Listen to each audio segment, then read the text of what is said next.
l-importanza tal-prodott.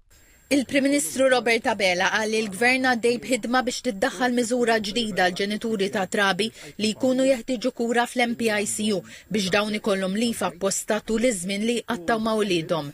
F'intervista fuq One, Dr. Abela sostna li l-Gvern jinsab iffukat fuq ħidma u bidliet li għamlu d-differenza fil-ħajja tan-nies.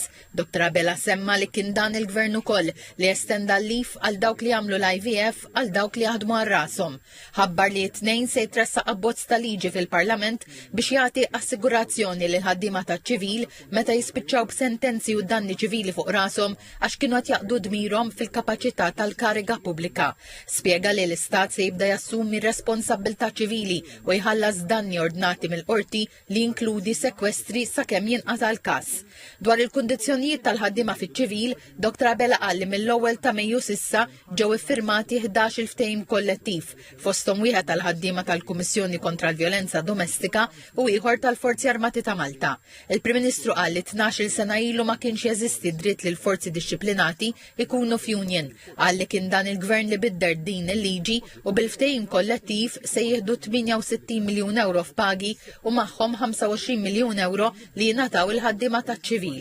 Il-Prim Ministru qal li sal-lum għadu ma sema l-ebda skuża mill-Partit Nazzjonalista għal fatt li l-qorti kkonfermat li d-deputat Laburista Carmelo Abela ġie kalunjat. Dwar l-impenji internazzjonali li kellu din il-ġimgħa, Dr. Abela spjega kif Malta tgawdi reputazzjoni tajba fajnejn il-Kunsill tal-Ewropa. Għalli meta kienet iwieġeb għad-domanda semma li l-Gvern ma setax iwettaq aktar riformi fil-ġustizzja għax l-Oppożizzjoni votat kontrihom.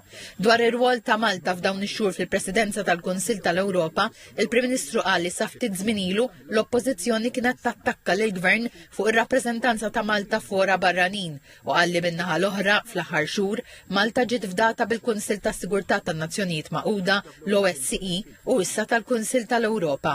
Il-Prim Ministru tkellem ukoll dwar il-ħidma tal-Gvern fil-qasam tal-immigrazzjoni u ħabbar li fil-jiem li ġejjin se jmur il-Libja mal-Kummissarju Ewropew għall-Immigrazzjoni flimkien mal-Ministru Byron Camilleri, il-Ministru Grek u Taljan.